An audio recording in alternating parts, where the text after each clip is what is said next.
Hey everybody, this is Lena from Just a Little Bit Country. Today we're going to do a reading from a book. I'm just going to open up the page and where I land nobody knows. And I'm going to read either, if it's a long chapter, I'll read a page. If it's a short chapter, I might read the whole chapter. But anyway, you can guess the book. Alright, so we're just going to turn this book up here like this. And I'm just going to do something like this. And we're going to read the book. It says, "Well enough," he thought. "She'll say whatever it is when she's ready." "There's a bear up there, is there?" she asked, turning back to him. "Shall I take the goats back down?" "Not likely. Joe Beardsley saw it a few days ago here in the meadow, but there's no fresh sign."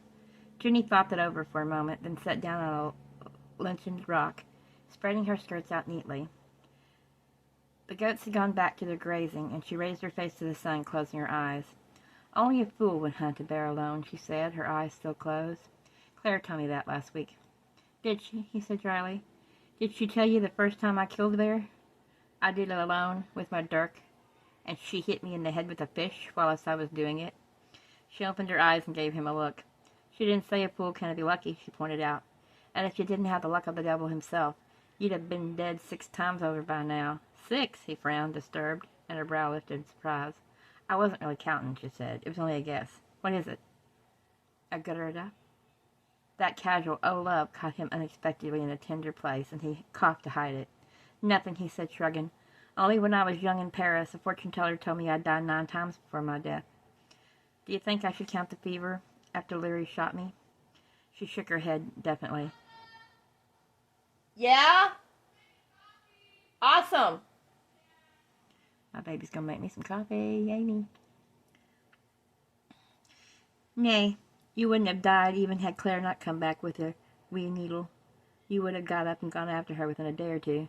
He smiled. "I might have." His sister made a small noise in her throat that might have been laughter or derision. They were silent for a moment, both with heads lifted, listening to the wood. The dripping had ceased now, and you could hear a treepie close by, with a call exactly like the rusty hinge opening. Then there was a loud quack, quack, as a bird called from somewhere behind him, and he saw Jenny look up over his shoulder wide-eyed. "Is that a magpie?" she said. "In the Highlands you always listened for magpies because they were omen birds, and if you heard one, you hoped to hear another. One for sorrow, one for mirth." "No, I don't think there are proper magpies in these mountains. That's no but a kind of yaffle." "I see him there?"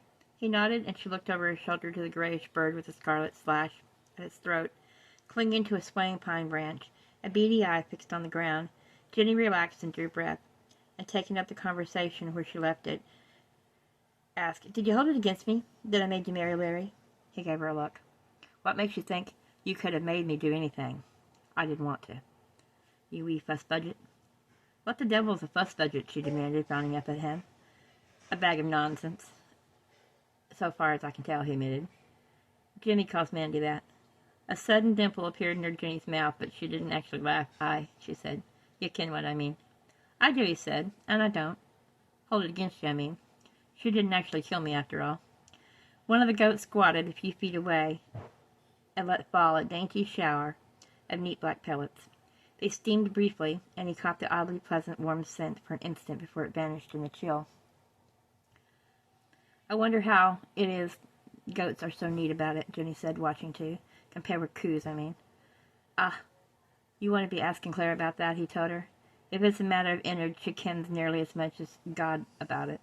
Jenny laughed, and he realized belatedly that he'd seen no goat droppings at all in his survey of the meadow. She hadn't been bringing her nannies up here regularly then, and therefore she'd come after him a purpose. She had a thing to tell him, maybe in private. He cleared his throat and touched his chest where the wooden rosary hung beneath his shirt. "Pray," he said, "do you want to tell the beads together then, like we used to?" So she looked surprised and for a moment dubious, but then made up her mind and nodded, reaching into her pocket. "I would. And since you mentioned, there was a thing I meant to ask you, Jamie." What?" To his surprise, she drew out a string of gleaming pearls, the gold crucifix and metal bright in the rising sun. "You brought your good rosary?" he asked. "I did ken that. Thought you left it for one of your lasses." "Good. was putting it lightly. That rosary had been made in France and likely cost as much as a good saddle horse, if not more. It was their mother's rosary. Brian had given it to Jenny when he'd given Ellen's pearl necklace to Jamie. His sister grimaced and looked away, apologetic. If I gave it to any one of them, the others would take it amiss. I didn't want them to be fighting over such a thing. Ah, you're right about that. He squatted down by her, reached out a finger, and gently touched the softly bumple little beads. It was made of Scotch pearls like the necklace he'd given Claire. Where did Mom get it? Do you know? I never thought to ask when I was wee. Well, you wouldn't, would you? When you were wee, Mom and Da are just Mom and Da, and everything's just what it always been. She gathered the beads into the palm of her hand, scoogling them into a little pile. I don't ken where they came from, though Da told me when he gave it to me. Do you think the dough's coming in heat? She squinted suddenly at one of the nanny goats. So y'all can guess where that come from, because I'm not going to tell you. If you guess, you might get a surprise. Bye.